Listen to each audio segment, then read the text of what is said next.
Good morning, everyone, and welcome to our Massachusetts Innovation Career Pathways webinar. Today's workshop focuses on preparing for successful Part B application submission. And we are welcoming folks who are dropping into the Zoom right now while we are giving everyone a chance to arrive. Please update your Zoom name so that it includes your name, how you like to be called, as well as your school or district affiliation. That helps us know who's here, and especially when we are in breakout rooms, it's nice to know who folks are and where they are from. So go ahead and update your Zoom name, and we'll begin shortly.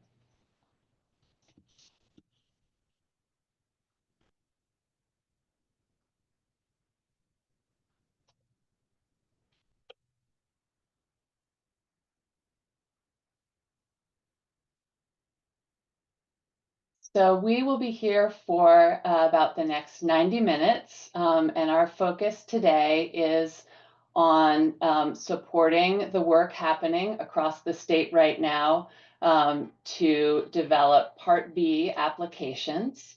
So congratulations on making it this far in the process.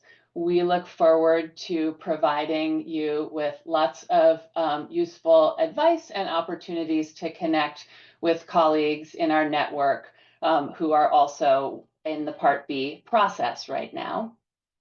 Before we begin our content, just a few technical notes to get us started. You are welcome to access closed captioning for this meeting, and you can do that by following the instructions that are on your screen right now. Look for the red live button in the top left corner of your Zoom screen and follow those instructions to turn on live closed captioning in Otter. And we also record this webinar, and that's so we can post the webinar, the slide deck, and the other resources for the workshop on the maicp.org website after the webinar has concluded. That way you can share the recording and other resources with any colleagues who aren't able to join us live today.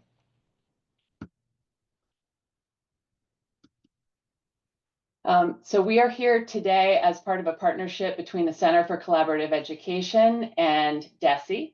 And CCE is a national nonprofit impact driver in the educational justice space that has been a long-term partner with DESE in providing technical assistance and coaching for the Innovation Career Pathways Network.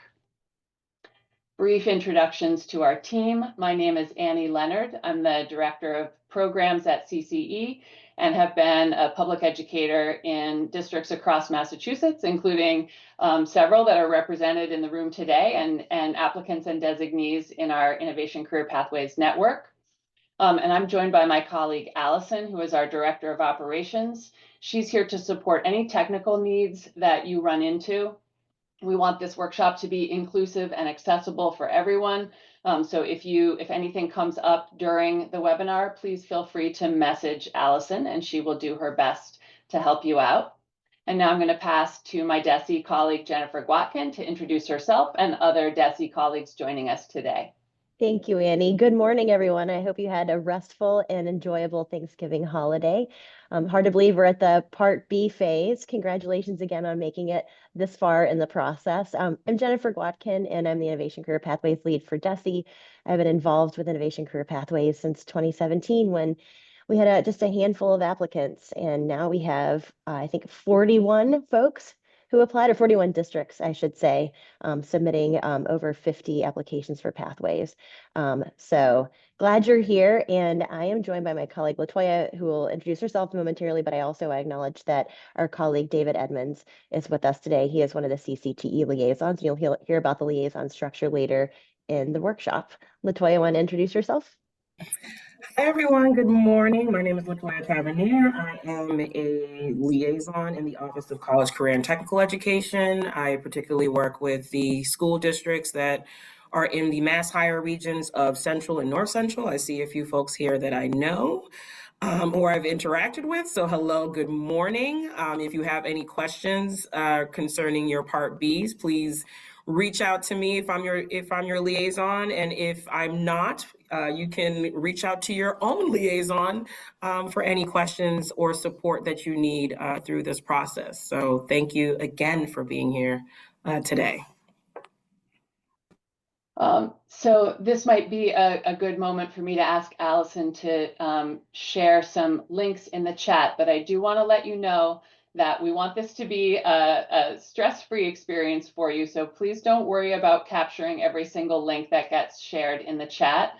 We also have a resource guide, and that's the first link that Allison has just dropped for you. So that resource guide contains all of the links that we know we're going to share during today's workshop. Sometimes we spontaneously add more, or a great resource is shared by a participant, and we will update this resource guide with any additional links that need to get added. So what you see on the screen now is a map showing the MassHire regions. As Part B applicants, you are likely already well connected with your local MassHire Workforce Development Board, but if you need contact information, that link is available. And these regions are also those that have determined the assignment of your CCTE liaison. And I see that link being shared and updated so that it's accessible in the chat. So if you haven't already done so, we certainly encourage you to proactively reach out to your MassHire contact and also to your CCTE liaison at DESE, who is an important support person for you in the application process. And continuing with introductions, as you probably know, we each year have a wonderful cohort of peer ambassadors who are experienced members of our network who generously share time and expertise as co-facilitators of professional learning communities and as co-facilitators and presenters at workshops and answering phone calls and emails and participating in our website portal. And one of those peer ambassadors is joining us today, Marlene Saba, who is from Fairhaven High School. And I'm especially happy to have Marlene today because Fairhaven is a recent designee. They were designated last year with a business and finance pathway and have another pathway in the early stages of development. So truly a peer-to-peer conversation that we'll be able to have with Marlene about the Part B application process. And to get us started on that conversation, we want to launch a quick poll, which is going to ask you about which of the 5 Innovation Career Pathways guiding principles you are finding most challenging to address in your planning process as you prepare for Part B application submission. So I'm going to launch that poll for you, and we'll see what your responses look like. So please go ahead and respond to that. I can see them starting to come in.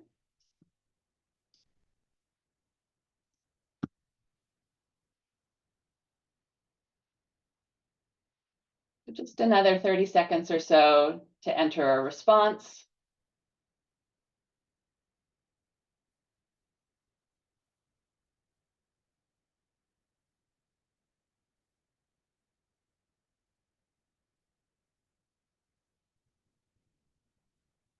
All right, so 40 of you have now responded, and I want you to get a chance to see these results.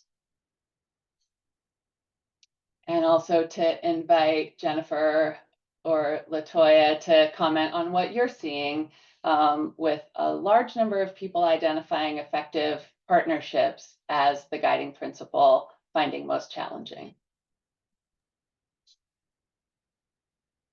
I'm not surprised. You're at part A in the process, moving to part B. There's still some time to cultivate that, but rest assured, with help from your Mass Hire boards, hopefully we can bring that to fruition, certainly in time for the submission of part B.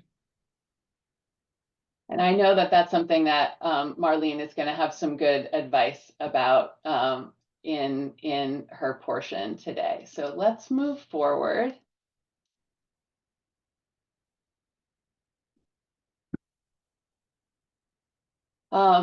We want to offer a link right now to a Part B application criteria planning tool. So the DESE official designation criteria document is something that you've probably already spent a great deal of time with. It is linked in the resource guide, but this tool is one that we're sharing now, not for you to necessarily utilize fully during this workshop, but hopefully the workshop will really open up questions and areas of future focus that your Innovation Career Pathways team can work on as you proceed towards submitting your Part B application. So this tool essentially takes all of the indicators necessary toward final designation, organizes them by guiding principle, and invites you to track your team's progress toward completing those indicators. And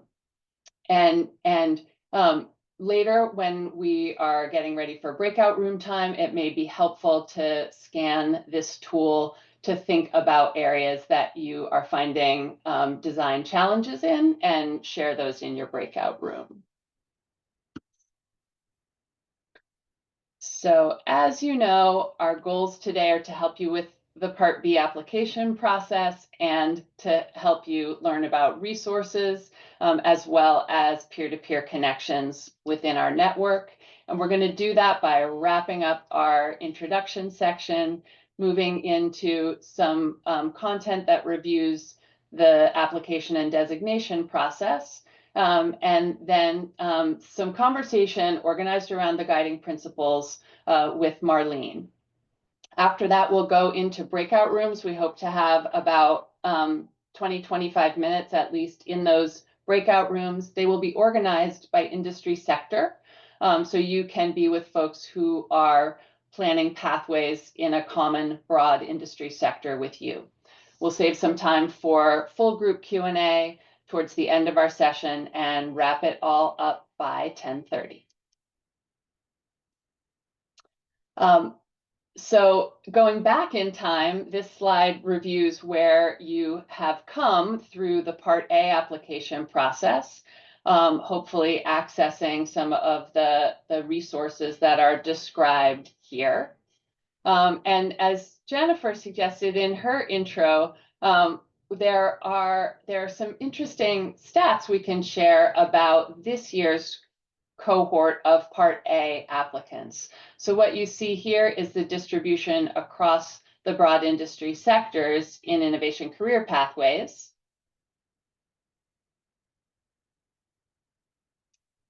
And what you see here is some information about regional distribution by your Mass Hire board region.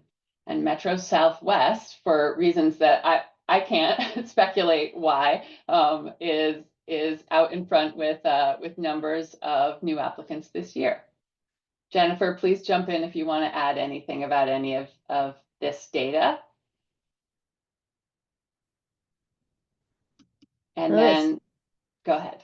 Oh no, I said just it was like pretty flooring to get over 50. I think it was actually 51 submissions total across. And I think that actually the numbers that you have, Annie, might have been before the final counts came in. So even bigger than was represented there. Yeah, the biggest crop ever. And I've been fielding some questions in the chat from folks who are curious about feedback. We are hoping to have everything to you by yesterday, end of day. There's still some folks who are awaiting feedback. Know that it's on the way. I'd wanted you to have it for today, but you will have it this week, I promise. Thank you for your patience. Just a lot of materials to go through. Yeah, so we're now in the second phase of the process. And at a point where really being able to take a deep dive into the 5 guiding principles is critical to your planning process. So we are going to take the 5 guiding principles as our framework for the next session of the webinar. And I'm going to invite Marlene to unmute herself because she and I are going to walk through a conversation. And as I mentioned before, you may find the criteria planning tool helpful, or if you simply want to make some notes about questions, we will have that open Q&A towards the end of the webinar. And just know that some folks are monitoring the chat while we go, but it's not always possible for Marlene and I to be both having our conversation and monitoring the chat. So, so you're welcome to hold your questions toward the end if that works for you. So we are going to be talking about each of the 5 guiding principles for a couple of minutes, starting with some general information about each principle, and then really hearing from Marlene about how that principle was explored and addressed in Fairhaven during their application process. So when we think about the principle of equitable access, I think first it's important to consider that equity of access is where our work to have equitable and effective pathways begins, but that really means thinking about not just access, but also equitable experiences and equitable outcomes. So these can be areas like prioritizing your outreach efforts and thinking about things like recruitment and scheduling, making sure that you are targeting groups that have been historically underrepresented in higher education and in the high skill, high demand industries that are targeted in the pathways. As well as that you are identifying and eliminating any barriers to student participation and successful completion of pathways. So Marlene, talk to us a little bit about how you approached equitable access in Fairhaven. Sure, thank you. Good morning, everyone. Thank you, Annie, for the nice introduction. I'm the College and Career Coordinator in Fairhaven Public Schools. We recently acquired our designation in the sector of business and finance. And of course, we had to make sure that the guiding principles are truly guiding our design and our program. So as far as equitable access, I found it extremely helpful when I accessed the blueprint of my town, not just to understand the depth of the needs in that particular sector, because it provided a lot of statistics and figures in all of the fields under the sector of business and finance, but it also gave me a good insight about the population that works in the field. So having access to these numbers, I made the connection with the demographics of my high school and middle school because I had to make sure that my program will be sustainable over the years. So I made the connections between our demographics and the needs of this sector in my own town. It was quite enlightening because I think by this practice, we really proved that we included everybody. We made sure that every student and future professional will have a place in this sector and in this town. And I invite you, I know it's a long document, but it's extremely informative, extremely beneficial to your program once you start writing the narrative part. It will be immensely impactful once you supply your vision with numbers, with statistics and projected growth of the sector, that to me was extremely helpful. As far as identifying and eliminating barriers, that's definitely the way to go. And I'm pretty sure that most of us do this on a daily basis. We have these policies and practices and tactics that we have already implemented. I'm pretty sure about all this, but what I feel that is always more impactful than anything else is that human touch, that human mentoring. And I'm going to give you an example that I've included in my design. I offer office hours twice a week that are, a fixed time where my ICP participants can come to my office and discuss any arising issues that they may have, or just to talk about the general progress of their work through the program. I find that sometimes we say we open the door to everybody, we are inclusive, we definitely are, and we have all of these methodologies in place. But I think that opening the door sometimes is not enough. I try to step outside and invite my students in, because I've worked so many years with English learners and immigrants, and as you can tell, I'm an immigrant myself. So to me, it's a little personal. And I find that what we think are obstacles in front of these students, they see as giant mountains. So I try to literally go to them, and of course, myself and my team members, we try to go to them to try to eliminate these barriers, their way of thinking. Sometimes their way of thinking is what prevents them from thinking that they can do it. So we try to reach out. My philosophy is always going, and you will hear me say this so many times today, it revolves around that human factor, the mentoring piece of it, because it's immensely impactful. Thank you so much for that, Marlene. And I see Jennifer put that a quote, "Opening the door is not enough," in the chat. And I love hearing how you took something, the labor market blueprint, which is a document that, as you say, is like very statistical and quantitative, and yet you're framing that as something that actually supported deepening the connection of your pathways work to the community that you're serving. And so I think that's a great launch for this conversation. It reminds us that keeping a vision for the young people that our schools serve at the center is so critical in this pathways work, and definitely actual steps that you can take, like a structure like office hours, to really put that vision into action. Let's move into talking about guided academic pathways. This is one of the guiding principles that was up there on that opening poll that we did.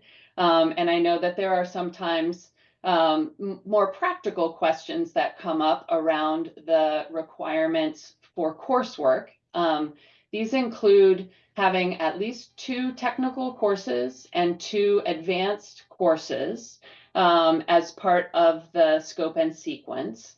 And these need to be year-long equivalent courses. So we know that in some schools running a block schedule, the equivalent of a year-long course happens in the time frame of a single semester. But it is important to note that the 4 courses need to be year-long equivalents, and there are a variety of ways to achieve that. In terms of advanced coursework, Allison has dropped the link in the chat that will download a Word doc version of DESE's Accountability Advanced Course List. That's a resource that you may want to consult while you are planning your course scope and sequence. And then there are some other elements, including the student-centered college and career planning that are provided as part of your pathway through your integration of the MyCap scope and sequence into your pathways. So I'm going to invite Marlene to come back on and talk a little bit about guided academic pathways in Fairhaven. Okay, can you hear me? Because I was kicked out because of my internet connection. You're Are you good. able to hear me? You're back. Yes. Okay, Welcome back. great. Thank you. I was worried for a minute. We're on So yeah, guided academic pathways. so okay, this principle is also is very important. As Annie elaborated very deftly, we had to make sure that our technical courses and advanced courses are, equivalent, a year-long equivalent. They usually bear 1 credit, but what we thought about doing is offering different configuration of the same course. We have Edgenuity, which is an online platform that students can enroll in classes. We also invited our AP teachers and technical courses teachers to be part of the advisory board. And that made a huge difference because especially regarding the rigorous classes, we needed to redefine what rigor was.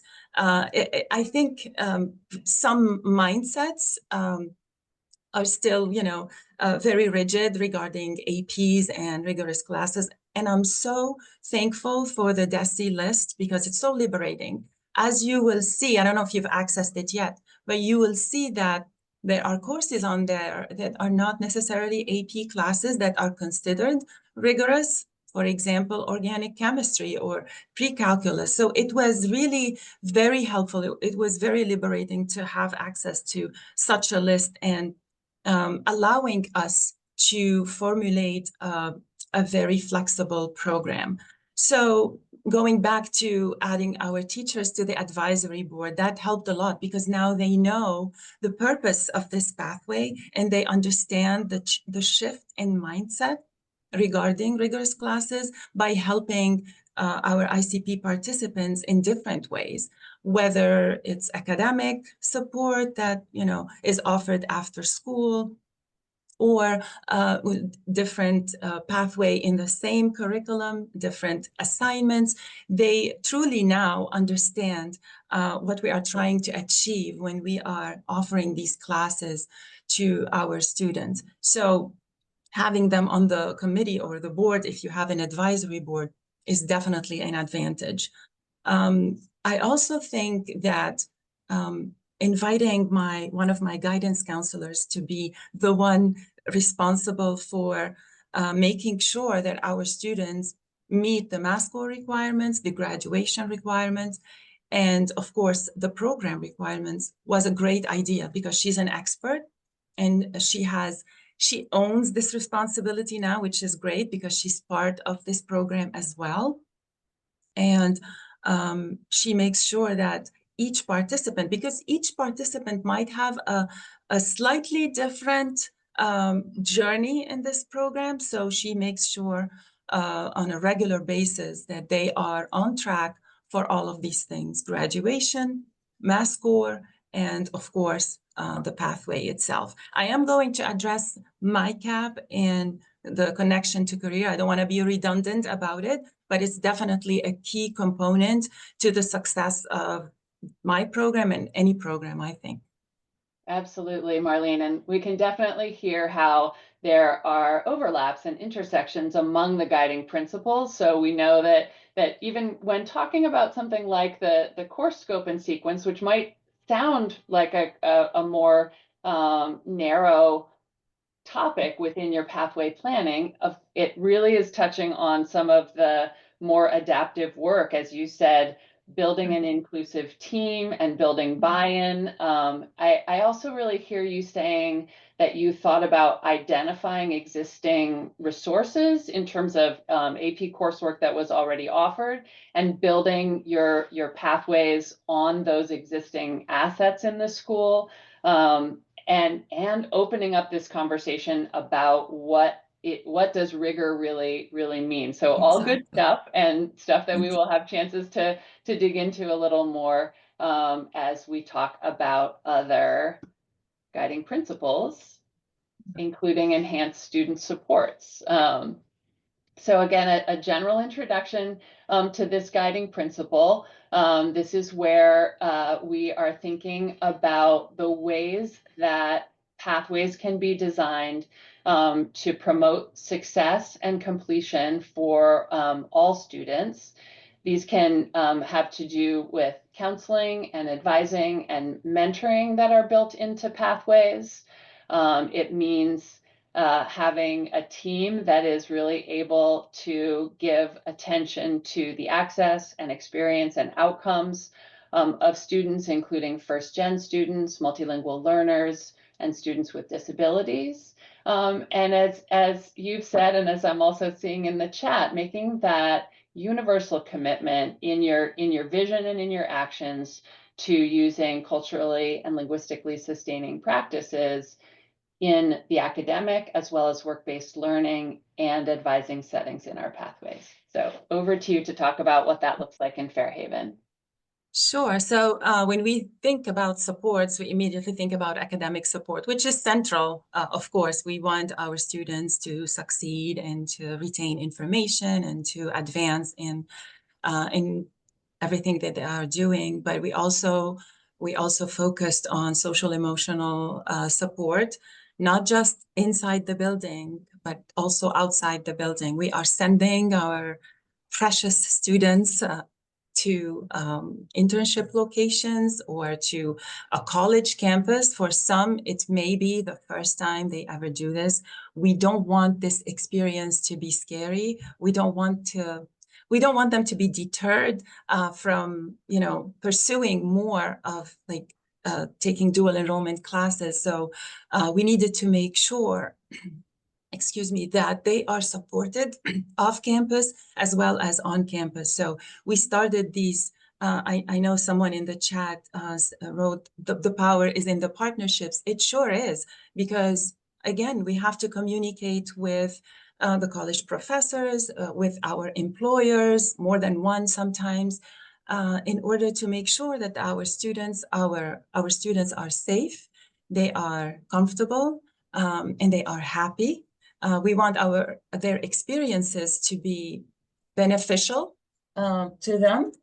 And the way to do this is to communicate with all these entities our expectations very clearly and our standards with regards to safety and emotional support. I know that we can capture all this in the memorandum of understandings. We can write about it, but the relationship that we have with these different entities is what makes it, stand out in our program. What I also want to mention is I was very pleasantly surprised when I talked to our director of student services. I did not know how many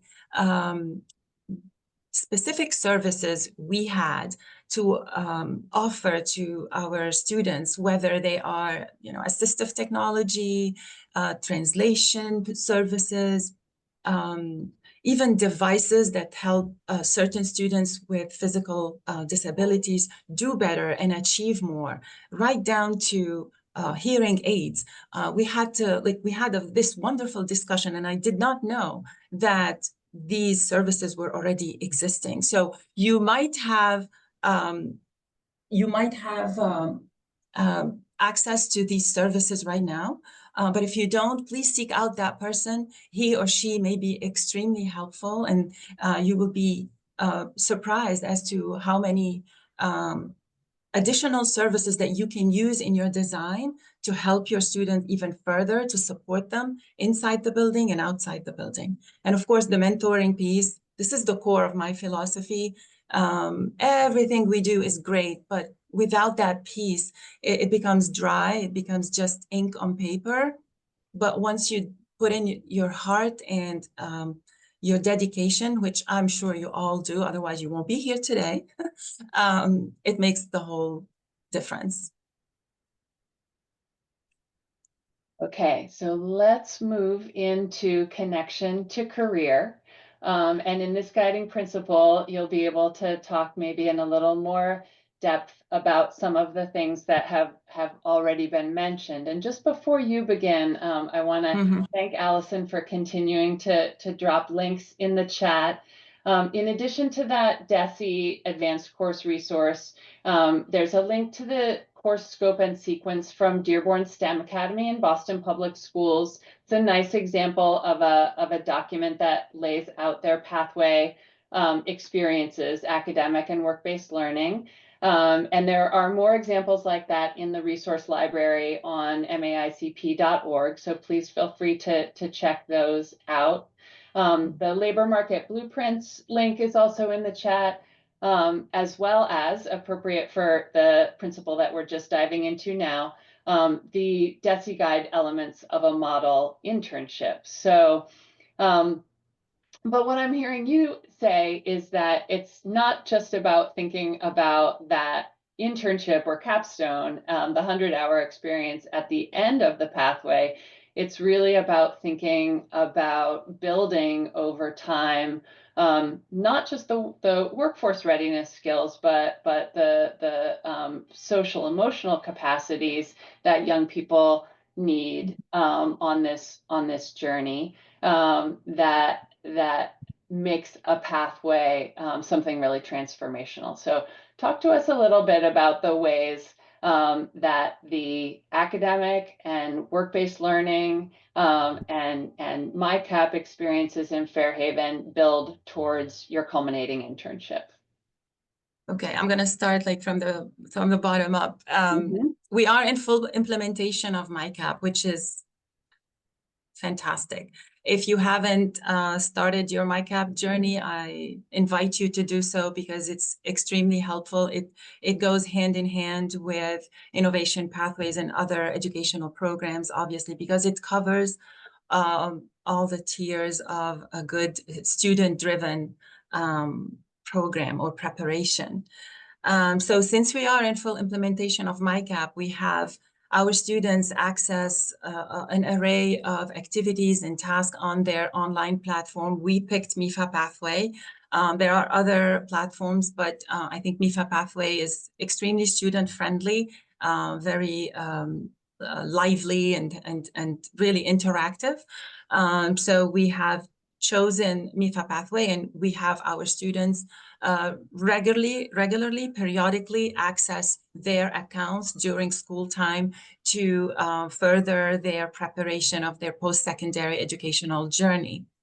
So that's extremely helpful. Regarding the internship, again, we are sending our students off to an outside location where they have to complete 100 hours of work-based task.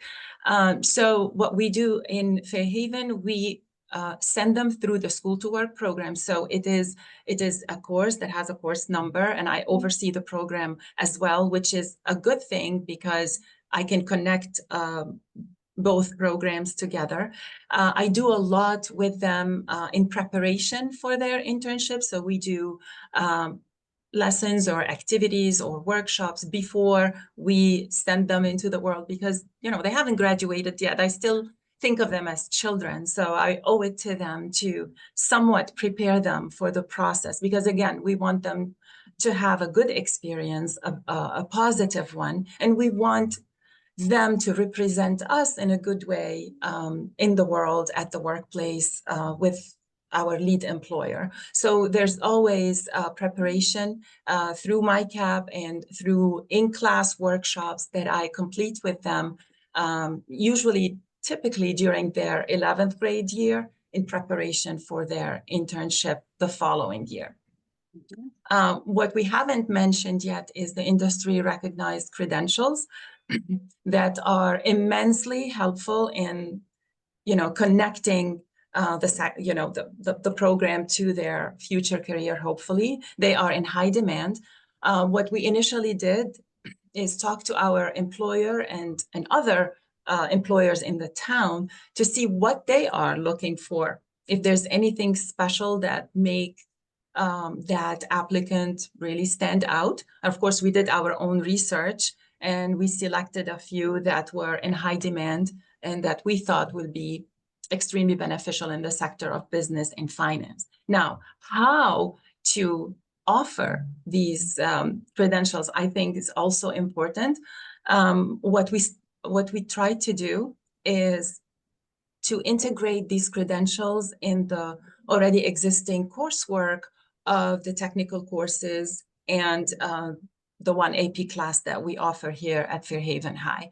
So my theory is that students are great and of course they want to learn, and this is something new that they are learning. It would be definitely beneficial to them if they have their teacher or an educator supervise or guide rather than supervise, support every step of the way. So for example, I'm just going to give one example. QuickBooks is in high demand, and it's extremely popular in the field. So we decided to incorporate it in the economics class. That's one of our technical course.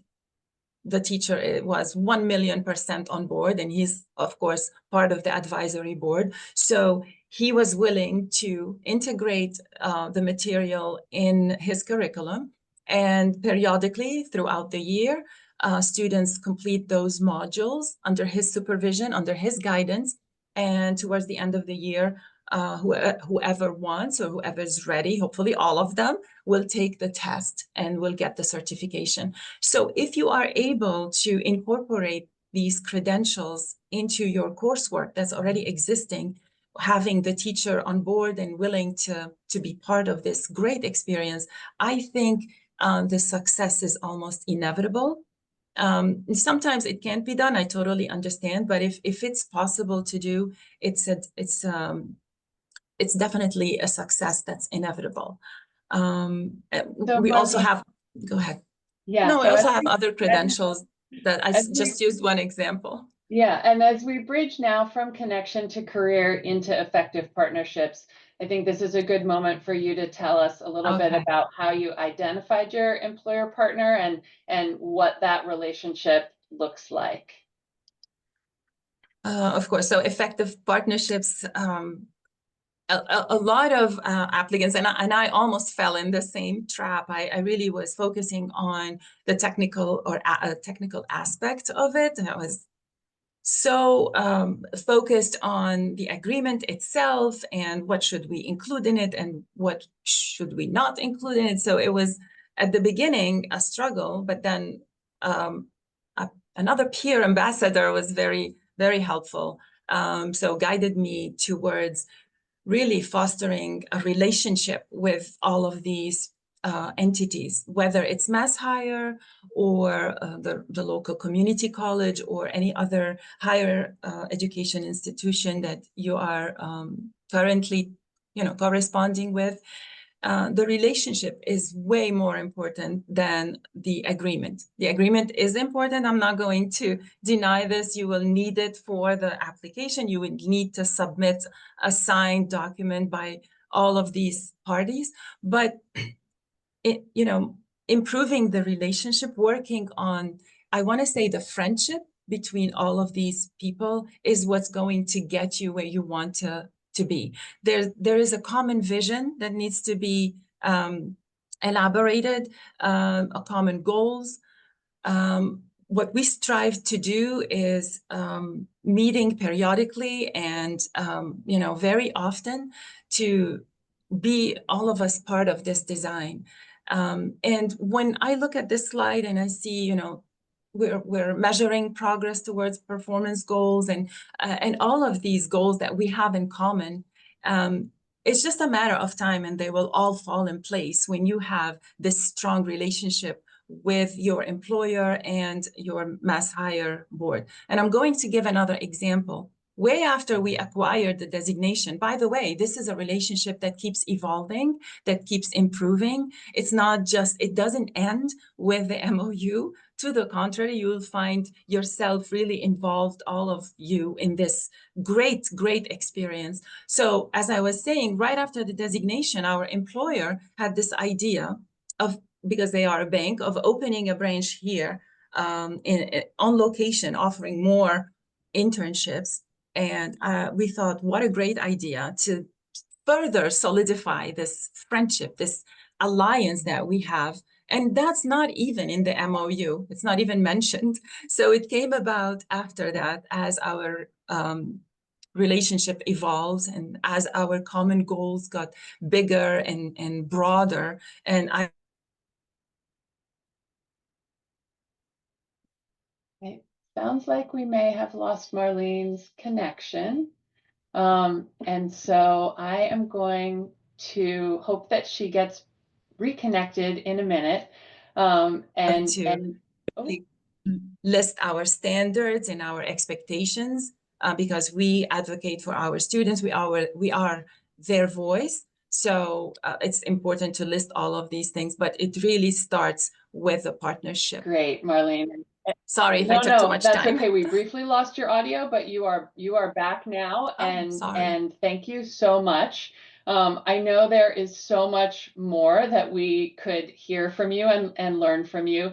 And fortunately, you are now one of the peer ambassadors, like the person who helped you when you were in the application process. Yes.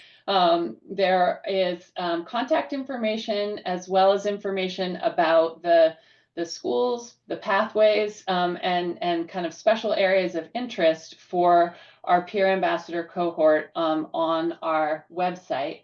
And again, I just want to point out that there are resources being dropped into the chat, including a link to some sample MOUs that have been redacted, generously shared by folks in our network, and available on the website. But we don't want to shortchange the time that we have set for you to be in peer-to-peer breakout rooms. So to prepare for that, I'll remind you that these are going to be breakout rooms where you will choose to go based on industry sector. And we recognize that that may leave the rooms somewhat differently, different sizes of groups. But I think it's important that the connections happen within those industry sector groups. So for example, conversations about things like industry recognized credentials or connections to existing coursework that you may have in your schools can really be relevant to folks in the room.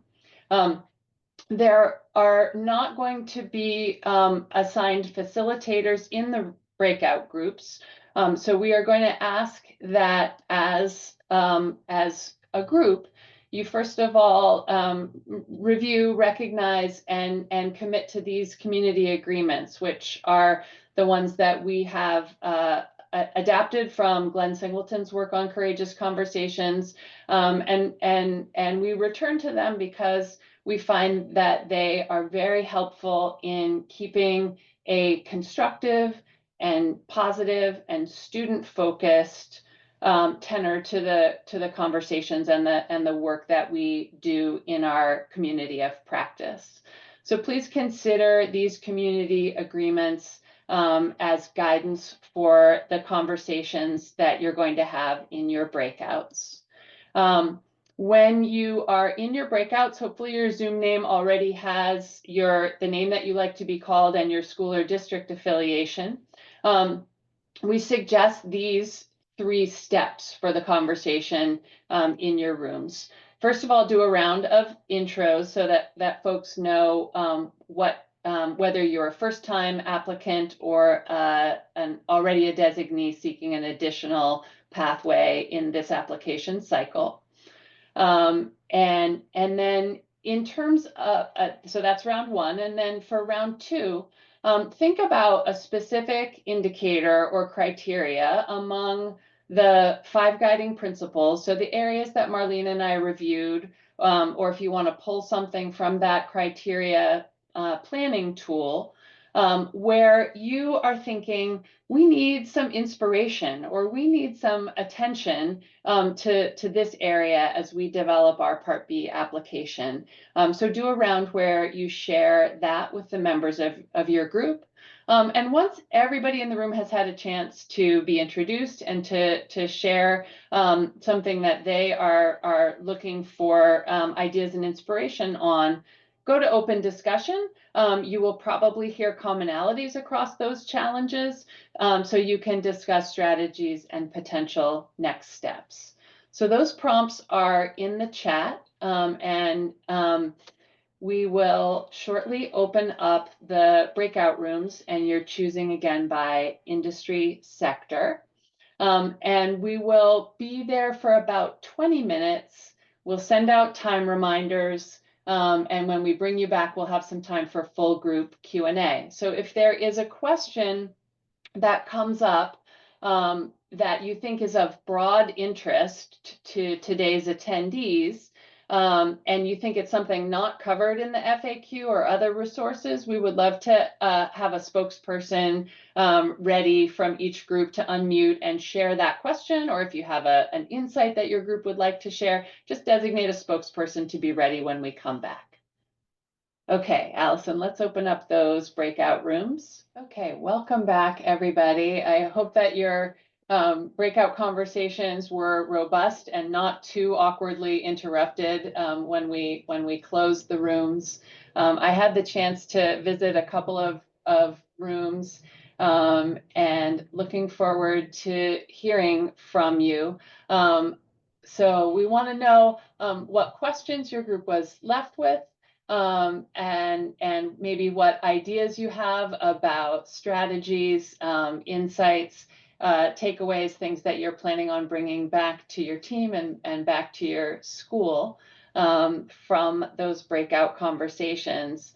And maybe we'll just move group by group. I'll invite if there's anybody who was in advanced manufacturing who wants to unmute and share a question or a takeaway. We'll start with that group and go alphabetically.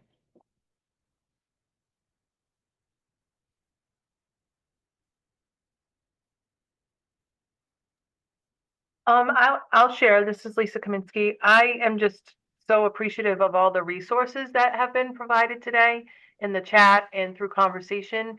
And, you know, in the general conversation with Marlene and Jennifer and everybody else, but then in the breakout session, just hearing from people who have already kind of walked along the path and sharing the resources that they share are going to be so helpful. That's terrific. And when we wrap, we'll try to point you in the direction of more of the same, Lisa. How about from business and finance?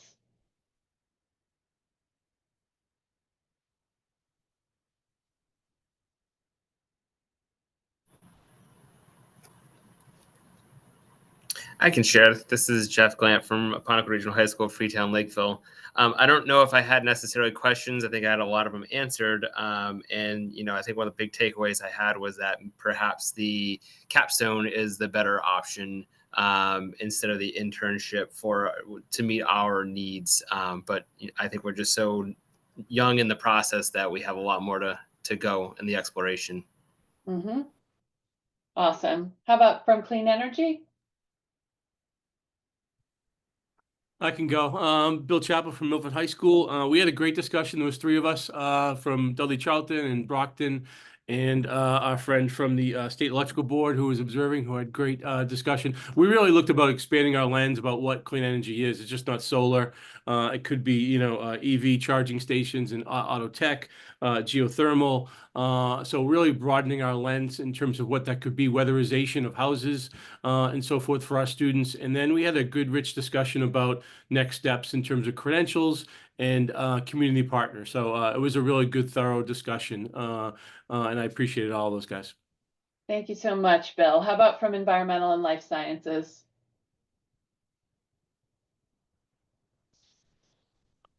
I can share quickly. So we had a conversation. It was just Julie and I believe Julian's Wilmington. I think the two takeaways for me was being specific about distinctions between the pathways, right? So we're looking at biotech and life science and health and environmental. So being clear that there's an identity for each pathway, and then also like how to celebrate the students to identify like their visibility as being ICP students that's beyond just like, well, they have a class on their schedule. Like, how can we get them to be known and proud, and just like any other organization? Latoya was with us too, saying like, you know, you have these after school sports and athletics and clubs. Like, it's the same kind of identity that we want to get these cohorts of students thinking about.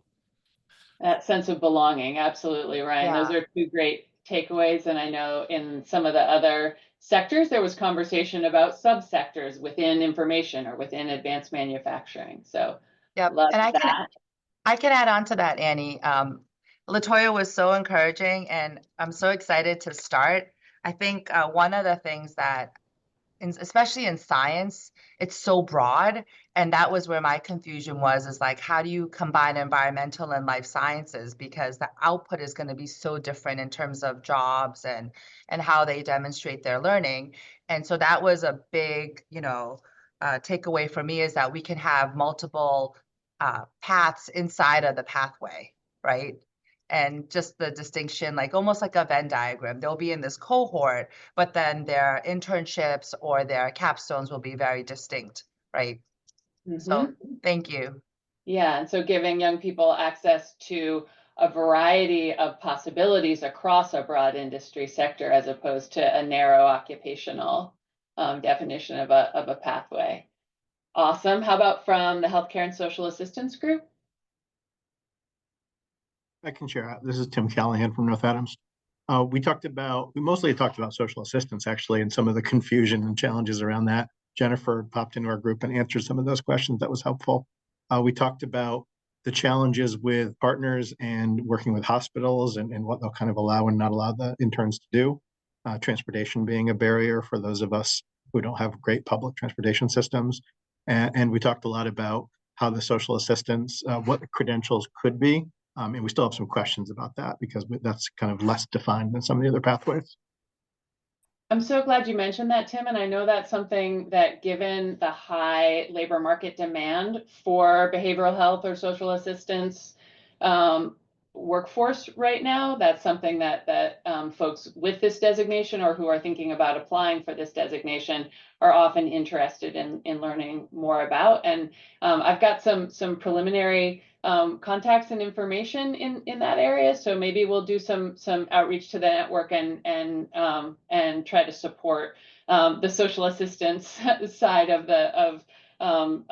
that sector. And then how about information? Any quick questions or comments out of that group?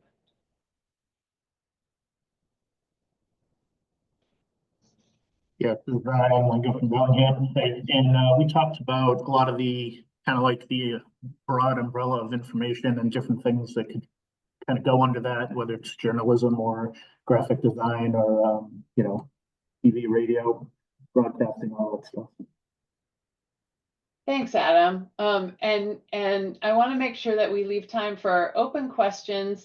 I've got Marlene here as well as Jennifer. So if you have a question that you want to direct specifically to one of them, please feel free to unmute and ask your question now.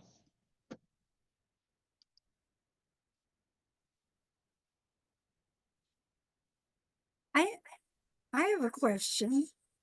Hi, Jean, go ahead. I'm wondering if 2 half-year courses could be counted as one advanced course. If they're connected to each other and rigorous, would that fit the bill? Jennifer, would you like to take that? Yeah, so I'm assuming that one would be prerequisite to the other. Is that the case? Yes, they do. Is it connected to? Yes, they fit together, they're connected, but they're individual half-year courses, yes. I think that's something that we could consider.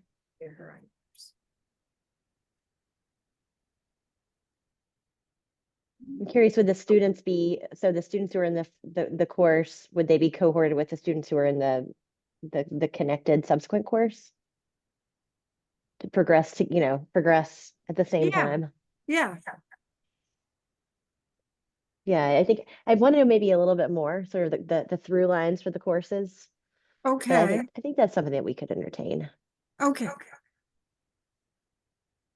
Thanks for that question, Jean. I know understanding what constitutes a coherent and rigorous and career connected course sequence, it can look a variety of ways. So I know there are others who may have a similar question.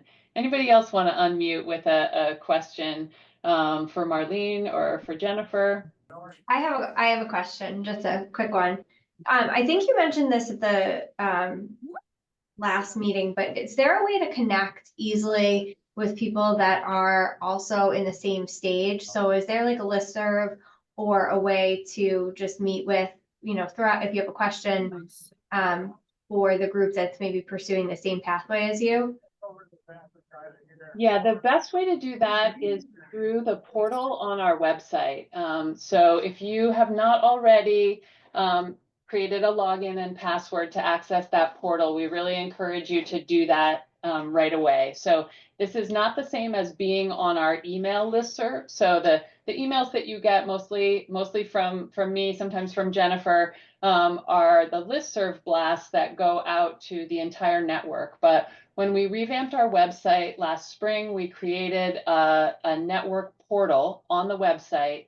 And when you become a member of the portal, you can, in the directory, identify yourself based on pathways. The directory is searchable, and then there's a chat forum where you can post questions. So the more of you sign up for that portal, the more robust that will be as a way of connecting you to others in our network. So if you were familiar with our previous website, there was a spreadsheet there, which was, didn't really keep data very well protected and wasn't readily updated. So what we've done now with the portal is created this community where you have access to each other's expertise. We'd also really encourage you to take a look at the peer ambassador profiles and see who among the peer ambassadors has a designation in the area that you're working on, and also hopefully you met some folks today if you want to pop somebody a message in the chat before the meeting ends and get their contact details, that's of course encouraged as well. So as we're coming, one more question.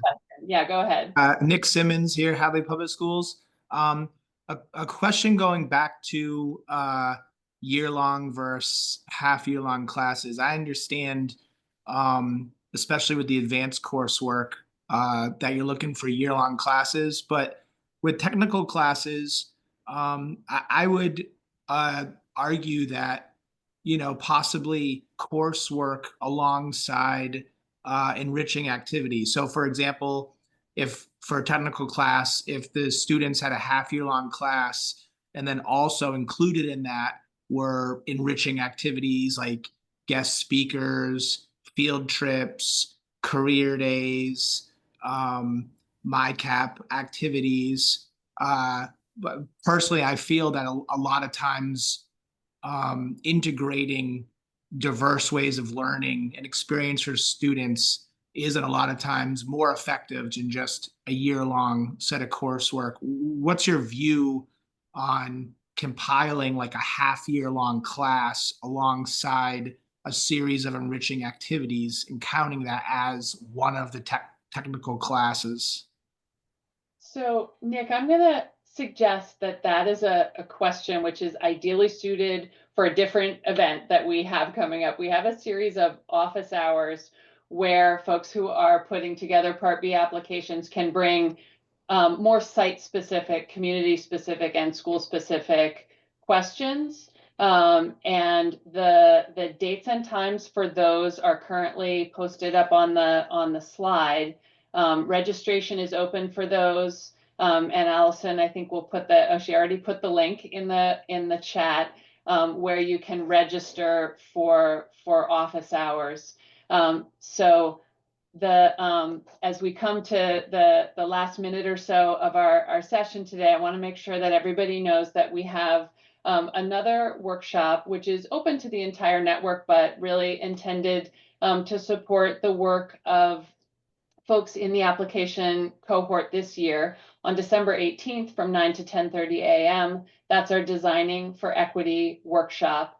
And Annie Lay, another peer ambassador, will co-present at Designing for Equity. So please consider registering for that, as well as for the Part B office hours. When you register for the office hours, you'll get a Zoom link and you can drop in anytime during those windows, whatever suits your schedule, with your questions. And then looking out a little farther into the future, we do an internships and capstones workshop later in the spring in March. But before you go, it's super important that you access the link for this workshop's survey. If you've been to these events before, you know that we always ask you to do this survey while your thoughts are fresh. We really take your input to heart in planning all of our upcoming events and the other ways that we offer support to this network. So please take a look at the survey link now. The surveys are anonymous, and after you submit it, you will have the option to enter your email and enter a raffle. So every time you attend an event and complete a survey, you get this option to enter the raffle. The more events you attend and surveys you complete, the greater your chances of winning a prize at the end of the school year.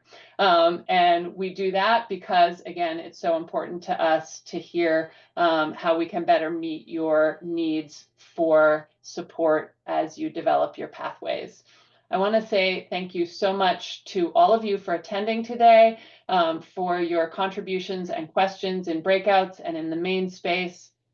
And a big special thanks to Marlene Sava for being our co-presenter and facilitator today. And we'll get ready to sign off now, again, with thanks to everyone for being here and looking forward to continuing to support you through the application and into the implementation process. Thanks very much and see you again soon.